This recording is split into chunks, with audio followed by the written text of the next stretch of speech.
Hello, geometry students. Mr. Zacek back and better than ever with you. I know that.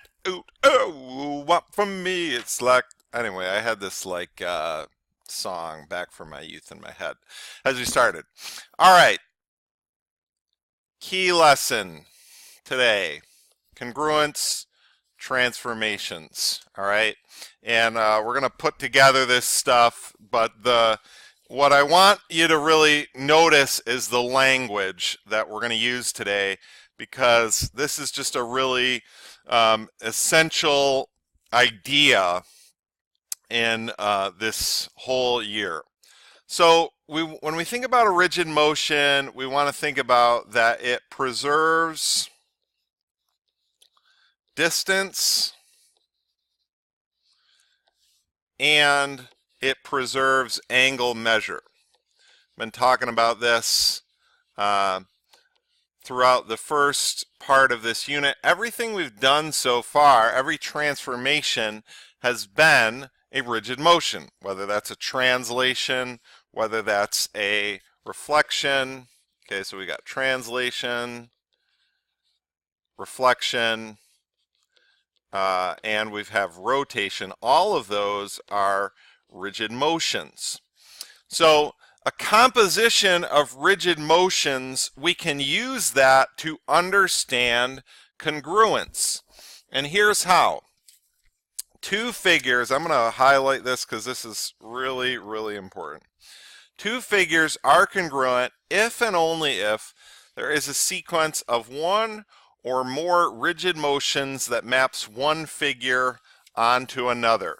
So compositions of rigid motions take figures to congruent figures, therefore they are called congruence transformations. All right, so if the distance and the angles don't change, as long as I can take one figure and I can map it directly onto another figure, then I can prove that those two figures are congruent.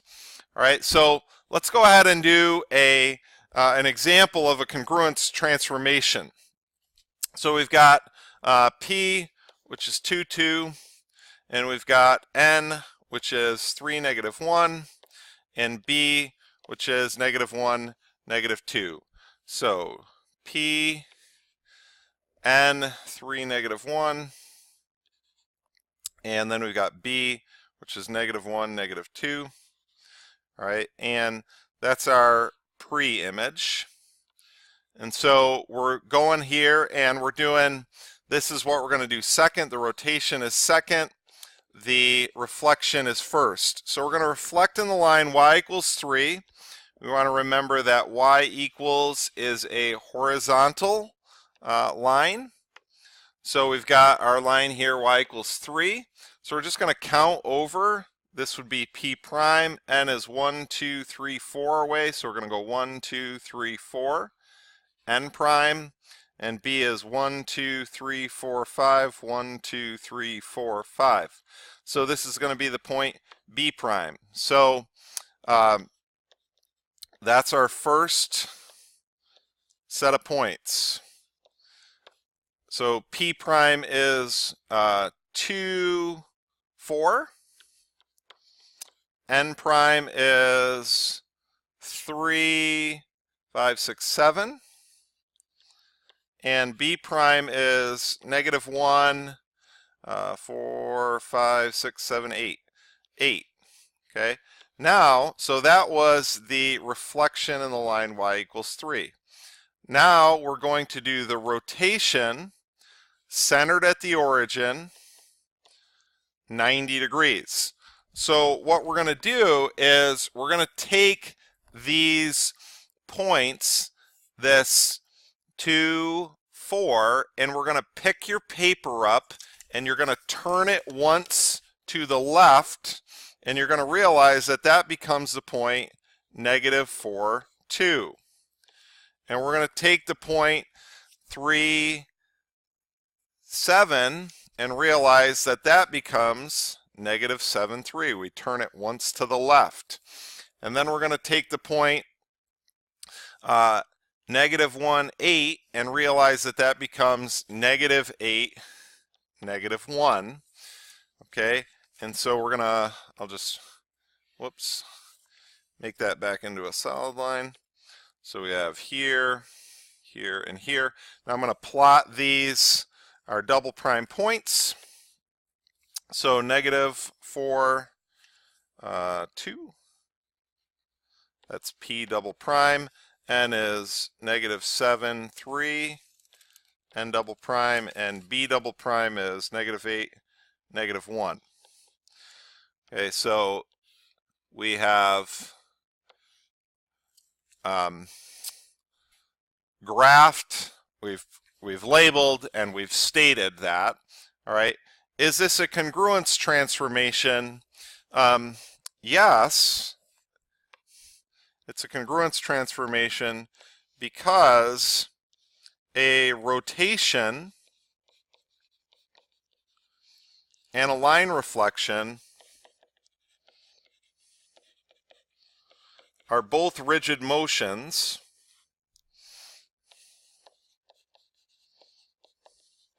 which preserve distance and angle measure.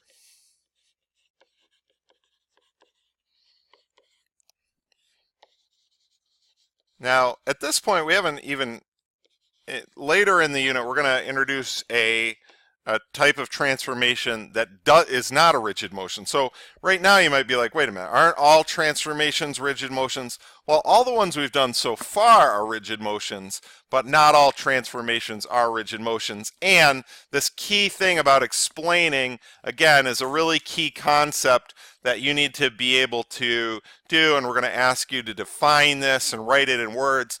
And so we want to give you lots of practice with that and with that language. So if two figures are congruent, then there is a sequence of rigid motions that map one figure onto the other.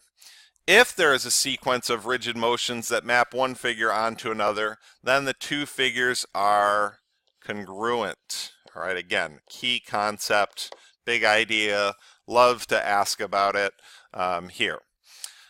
All right, so the composition of, again, this is a second, the reflection is second, following the rotation of the pre-image to the image.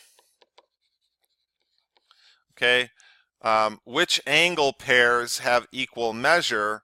Well, if you just look at the order here, L and G, those ones are going to have equal measure. So the measure of angle L equals the measure of angle G. The measure of angle M equals the measure of angle H. The measure of angle N equals the measure of angle J. The measure of angle O equals the measure of angle K. All right, so just looking at these here, L is the same as G, M is the same as H, O is the same as K, and N, 1, 2, 3, 4, is the same as J. So the sides are going to be the kind of the corresponding sides, which mark there, and then let's just do 1, 2, 3, 1, 2, 3. So which side lengths have equal lengths? Since we're talking about lengths, I'm not going to put the segment bar. I'm just going to put equal. LM and JH, those ones correspond. And LO is equal to GK. And then we have ON is equal to KJ. And then the last side, which is MN, is equal to HJ. Okay. So again, just pointing out that that's why they're congruent, because the angles don't change and the sides don't change. So in this case, describe the sequence of rigid motions that maps triangle EDF onto MNL. Well, when I look at this, what I see is here's the first one, here's this one. Well, if we reflect this over the y-axis, and then that would get us over here, 1, and then 1, 2, 3, 4, 5, and then E would be, again, 5 away. So that would be this one. And then if we reflect that over the x-axis, that would be as well, that would get us down there. So let's write that out. So it's a reflection in the x-axis, okay, following a reflection in the y-axis of triangle EDF equals triangle MLN. And when we say x-axis, again, that could be a reflection of the line y equals 0, following a reflection of the line x equals 0 of triangle EDF equals triangle MLN. So either one of those would work. All right, now describe a sequence of rigid motions that maps x, this one, onto BAJC. So what I'm thinking here is, what if we reflect this over here? That would put x prime here, y would stay, w would be 1, 2, 3, 1, 2, 3, and then z would be 5 away, so that would put z over here. Okay, now could we slide that down? If we came down and over, we'd have to go down 1, 2, 3, 4, 5, and over 1, or to the left 1. So down 5 and left 1. So that would be a translation of -5. Excuse me, got the order wrong. Left 1. So that would be -1, -5, following a reflection in the line x equals 0, or the y-axis, of our pre-image xwzy equals BAJC. Okay. So just, playing around. Again, there may be other ways of doing that, all right? So you can, as long as you can work it out, it's good. Okay, now PQ to HG.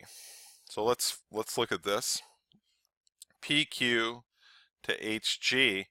Well, I think there's just one rigid motion we could do here, can't we? Just go down and over, or over and down. Can't we do that? So yeah, if we want to the right, 1, 2, 1, 2, 3, 4, 5, 6, 7, 8, 9, and down 2. So this would be a translation, right 2, down 9 of PQ, that's our pre-image, equals HG.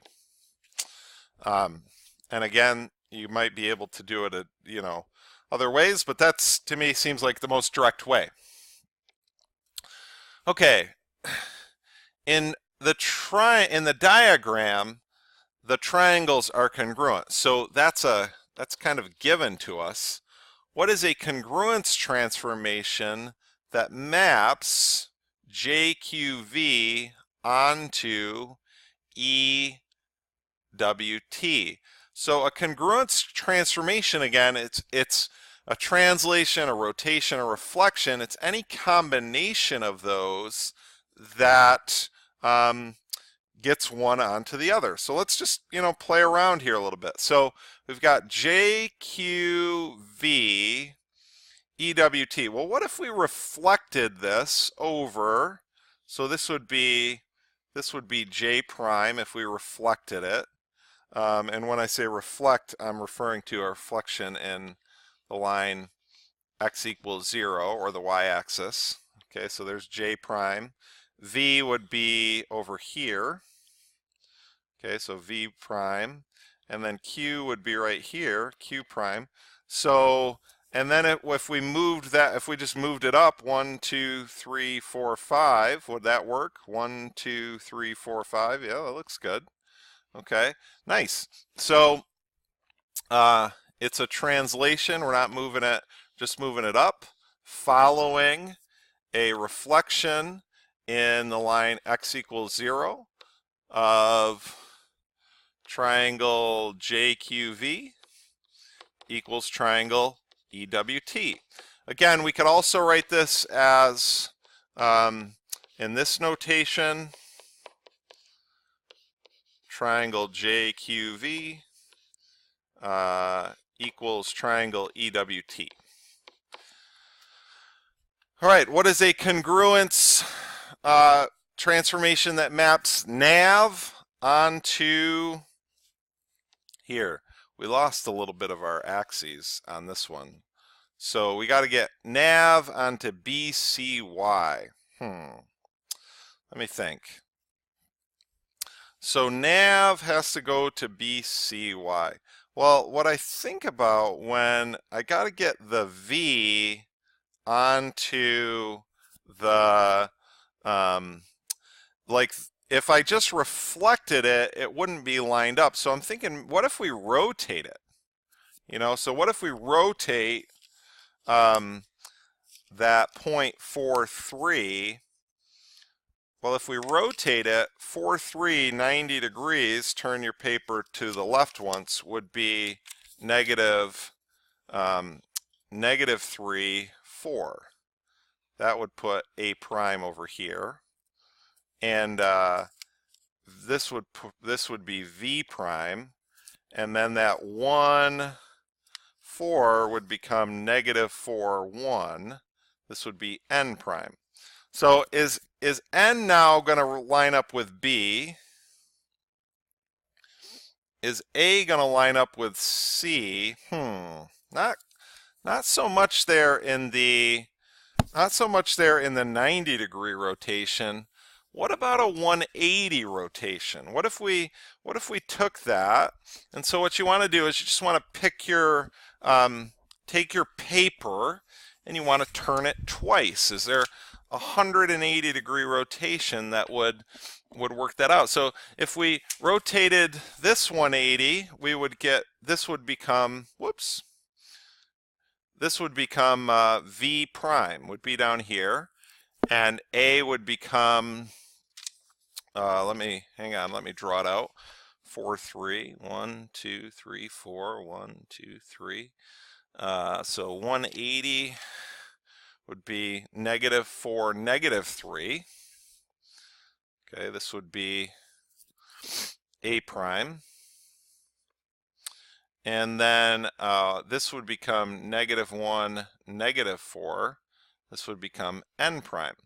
So does that triangle, are we at least kind of oriented in the right way?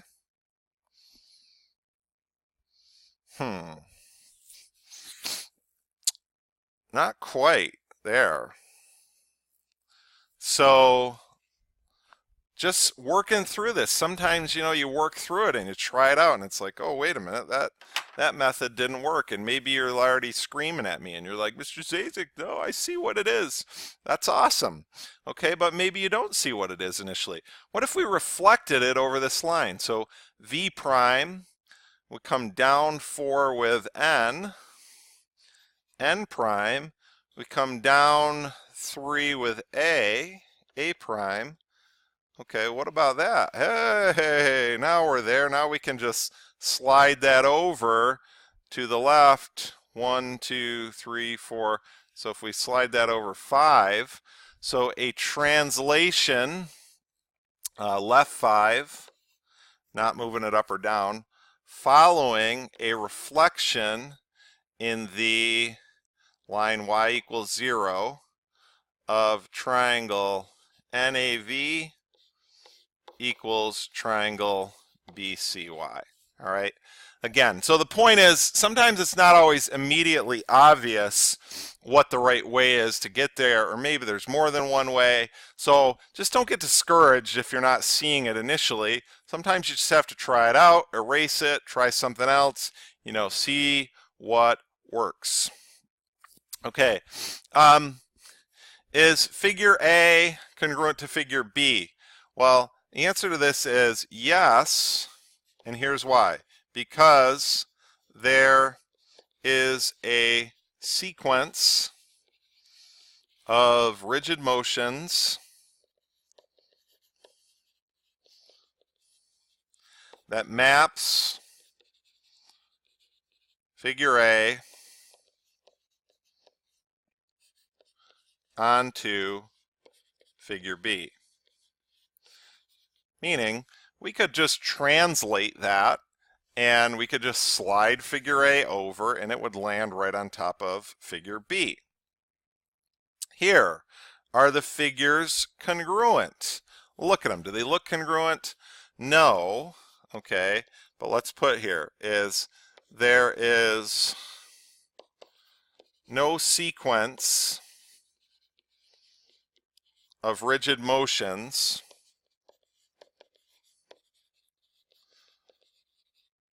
that maps one star directly onto the other. So, in other words, they're not the same size. So we can't go, there's nothing we can do. We can't rotate it, reflect it, move it, and get it to match up to be exactly the same. Why? Because they're not the same size. Okay, so what I've got here is we've taken these and verify the side angle side postulate using congruence transformations. So we're given that angle J is congruent to angle P, and we're given that side PA is congruent to side JO, and we're given that FP is congruent to SJ. All right, now we're not going to, we're going to prove this with rigid motions, not with like just a direct proof of writing it out and using side angle side.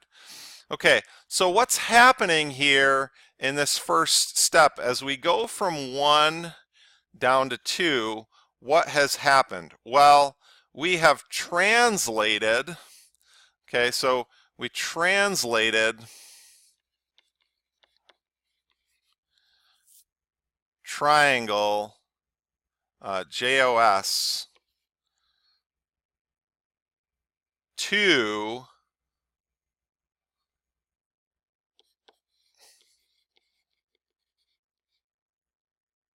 over to, what could we say? Well, we translated it left.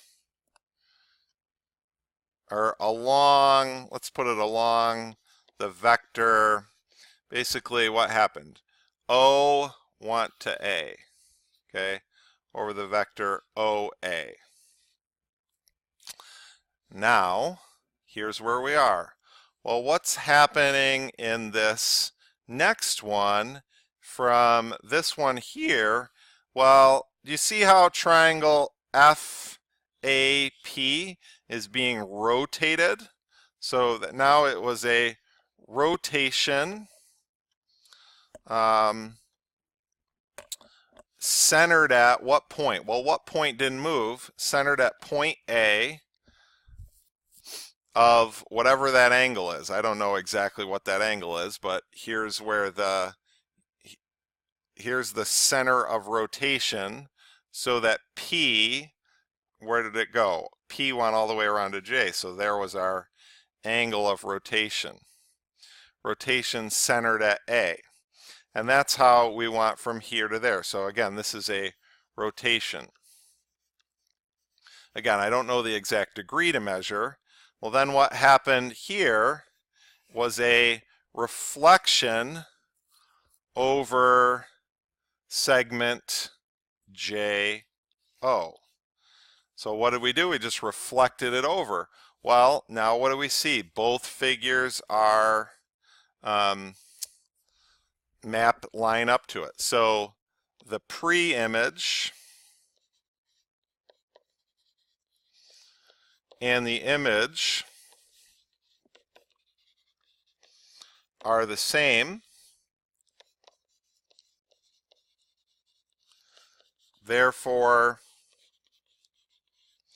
they are congruent. So there's a sequence of rigid motions. It was a translation. We slid it over. We rotated it up around. Then we reflected it over, and our initial, the first triangle landed on the other triangle. And now what do we have? We have two things that are congruent. Okay, just really quickly for the last one, side, side, side. Basically, we know all the sides are congruent. Okay, this one here, there's probably different ways that you could do it, but essentially we can move one onto the other. Probably here we're going to do a rotation and a translation, or we could do it with a couple reflections. You can play around it, but I think at this point you kind of get the idea is if there is a sequence of rigid motions that maps one figure onto the other, then those two figures are congruent. And this is a really key, important concept for you to be able to explain in words. So we'll give you a bunch of chances to practice with that and to practice the different kinds of transformations that'll get you there. But again, these are called congruence transformations, and it's a series of rigid motions that maps one figure onto the other, therefore they are congruent. All right, good work, students. I'll see you back here soon. Please keep asking questions, talking to each other, and let's work it out.